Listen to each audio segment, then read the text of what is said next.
अस्सलाम वालेकुम व्यूअर्स। एक टीचर था जिसने पूरे शहर में ऐलान किया कि मैं आपको डायनासोर्स पकड़ना सिखाऊंगा। और डायनासोर्स के सर में एक ऐसी चीज़ मिलती है, एक ऐसा पत्थर मिलता है जिसकी कीमत अरबों डॉलर है। तो सारे लोग उसके पास एडमिशन लेने लगे, सारे लोग उसके साथ पास पढ़ने आने लगे। बहुत सारे लोगों ने अपने प्रॉपर्टीज़ वगैरह खर्च करके उसकी महंगी महंगी फीसें भरी और उसके इम्तहानात भी हुए। किसी ने टॉप भी किया, पोजीशन भी ली। इसने बहुत ज़्यादा ज़बरदस्त तरीके सिखाए कि आपको डायनासोर्स को इस तरह से पकड़ना है, इस तरह से रस्सियाँ डालनी है, इस तरह से करना है। वो सारे इन्होंने तरीके सीख लिए। किसी ने पोजीशन भी ली। पोजीशन होल्डर था, उसने चंद लोगों को, टीम को मिला के उसने कहा कि भाई अब ये डायनासोर्स तो हमारा ही होगा, क्योंकि टॉपर हम है, पोजीशन होल्डर हम है। तो भाई ये निकल पड़े जंगल में, अपने सारी प्रॉपर्टी है वो बेच के। उसने उनके हथियार थे जो उसने टीचर ने बताए थे वो सारे लिए, ये रवाना हो गए जंगल में। 10 साल तक उस जंगल में घूमते रहे और इन्होंने देखा कहीं पे भी कोई डायनासोर नहीं मिल रहा। तो लोगों ने उन्हें बताया कि आप पागल हो गए हो, डायनासोर तो हज़ारों साल पहले थे, अभी तो ख़त्म हो गए। तो इनको बड़ा गुस्सा आया। इन्होंने सर्च किया कि वाकई में ये बात ठीक कह रहे हैं कि डायनासोर तो हज़ारों साल पहले ख़त्म हो गए।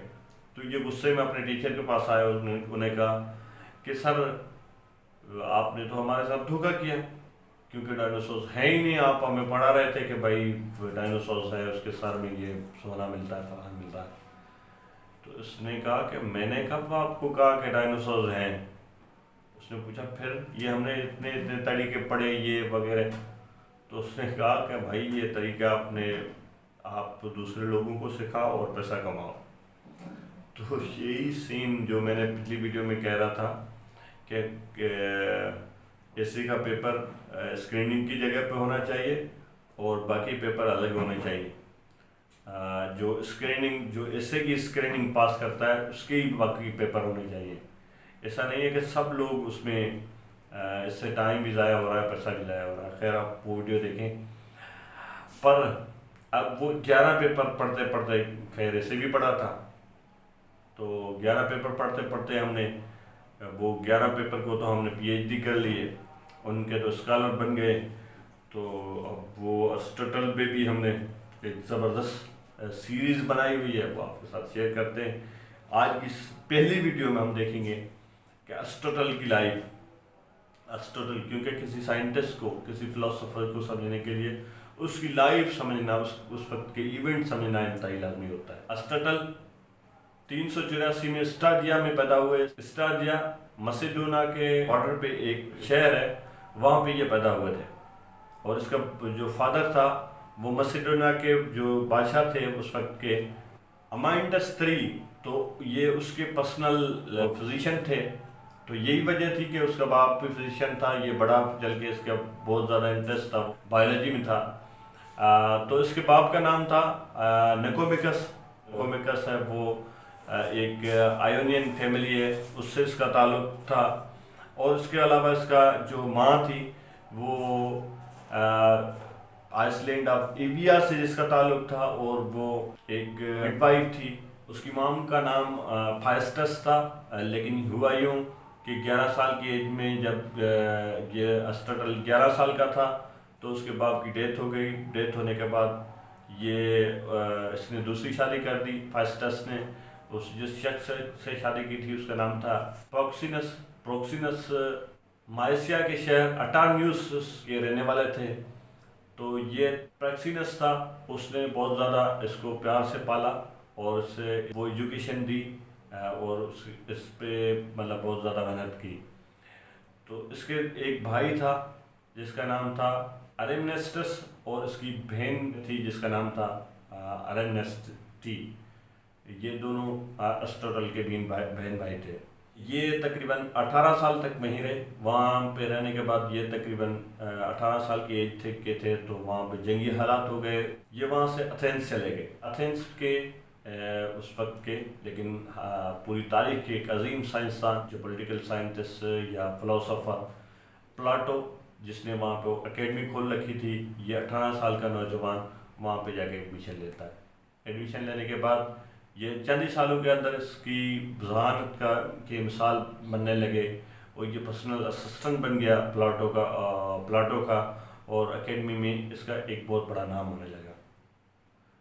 پر یہ 37 سال کی عمر میں، وہاں پہ 20 سال گزارنے کے بعد، یہ پھر وہ اکیڈمی چھوڑ دیتا ہے، یہ اپنے کسی دوست کے ساتھ یہ چلا جاتا ہے اسس، وہاں پہ یہ اسٹڈی کرتا ہے۔ اسس کے بعد یہ چلا جاتا ہے اسٹیپ فادر کے پاس رہے تھے لیسبوس، جہاں پہ یہ میرائن بایولوجی کی اسٹڈی کرتے ہیں۔ اس اسٹیٹ کا جو راجا تھا، اٹرنیوس کا جو راجا تھا، جس کا نام تھا ہرمیاس، اس کی بھانجی تھی جس کا یہ پرسنل اسسٹنٹ تھے اور پرسنل ایڈوائزر تھے۔ پرسنل ایڈوائزر رہنے کے بعد یہ کافی عرصہ اس وقت اس کے پاس رہا، پھر اس نے اس کو پٹا لیا اور اس سے شادی کر لی۔ شادی کرنے کے بعد یہ کافی عرصہ وہاں ہی رہا، لیکن یہ اس کی جو پاپولرٹی ہے ایرسٹوٹل کی، وہ پورے ایتھنز کے اندر بلکہ پورے گریس کے اندر اس کی پاپولرٹی بڑھنے لگی۔ تو اس وقت میسیڈونیا کے بادشاہ فلپ تھے، فلپ نے اس کو وہاں سے منگوا لیا کہ بھائی آپ آئیں اور میرے بیٹے الیگزینڈر کو ٹیوشن پڑھائیں۔ تو یہ الیگزینڈر کے ٹیوٹر لگ گئے، کافی عرصہ وہاں پہ پڑھایا۔ تو کچھ عرصہ پڑھانے کے بعد یہ پھر ایتھنس آ گئے۔ ایتھنس میں اس نے اپنی اکیڈمی کھول دی، اس کا نام لائزیوم تھا، ایک اپنا ادارہ کھولا جہاں پہ یہ پڑھاتے تھے، لائزیوم تھا۔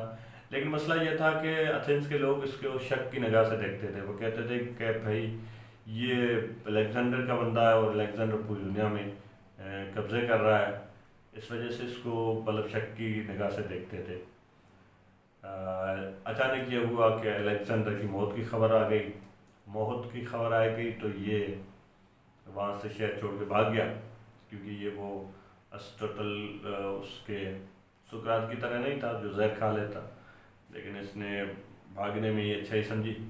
سو یہ بھاگ کے یہ چیلسس چلا گیا۔ چیلسس میں کچھ رہنے کے بعد اس کا ارادہ تھا کہ کچھ اچھا ہی ہوگا، یا تو یہ جو ہوگا غصے میں یہ ٹھیک ہو جائیں گے، یا کچھ وہ جو میسیڈونیا ہے وہ ایتھنس کو پھر حاصل کر لے گا۔ یہی ہوا۔ الیگزینڈر کا ایک قابل جنرل تھا، اس نے ایتھنس کو دوبارہ فتح کر لیا 1 سال کے اندر۔ لیکن ہوتا یہ ہے کہ وہ 1 سال کے اندر اس کے فتح کرنے سے پہلے ایرسٹوٹل چل بسا، اور یہ اس کی تقریباً ایج 61-62 تھی۔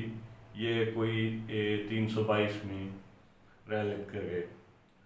تو یہ عظیم سائنسدان جس کو تاریخ ایرسٹوٹل، ہم اردو میں اس کے ارسطو کے نام سے جانتے ہیں۔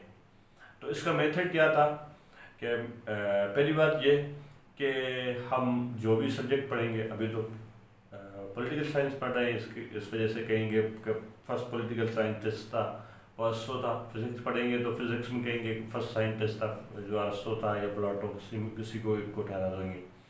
کیمسٹری میں بھی ایسا کریں گے، بایولوجی میں۔ تو اس کی وجہ یہ ہے کہ جو سب سے پہلے وائس مین تھے، پہلے عقل مند لوگ تھے، وہ یہی تھے۔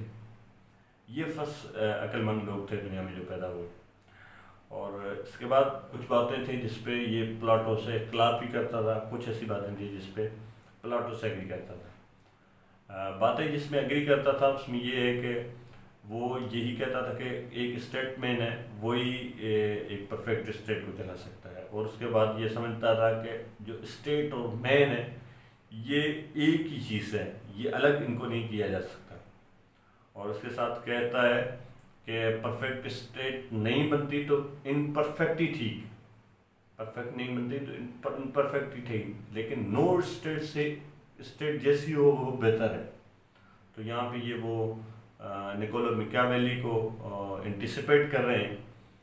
تو اس طرح سے یہ انٹلیکچوئل اور نالج کو بہت زیادہ اہمیت دیتے ہیں۔ جس بات پہ یہ پلاٹو سے ڈائیورٹ کرتے ہیں وہ یہ ہے کہ یہ کسٹم کو، کریڈس کو کی بہت زیادہ ریسپیکٹ کرتے تھے، اس کو عزت دیتے تھے، لیکن پلاٹو ان کے خلاف تھا۔ یہ ان میں بہت بڑا ریفرنس تھا۔ تو امید کرتا ہوں کہ یہ میری ویڈیو آپ کو پسند آئی ہوگی۔ اگر پسند آئی ہے تو اپنے کمنٹ میں اپنا رائے کا اظہار کریں۔ ہم اس کی پوری سیریز بنا رہے ہیں، یہ فرسٹ ویڈیو ہے، اس کے بعد اس کی ساری پولیٹیکل فلاسفیز ہیں ان کو بھی ڈسکس کریں گے۔ نئی ویڈیو میں ملتے ہیں، تب تک ذوالفقار غنی کو اجازت۔ اللہ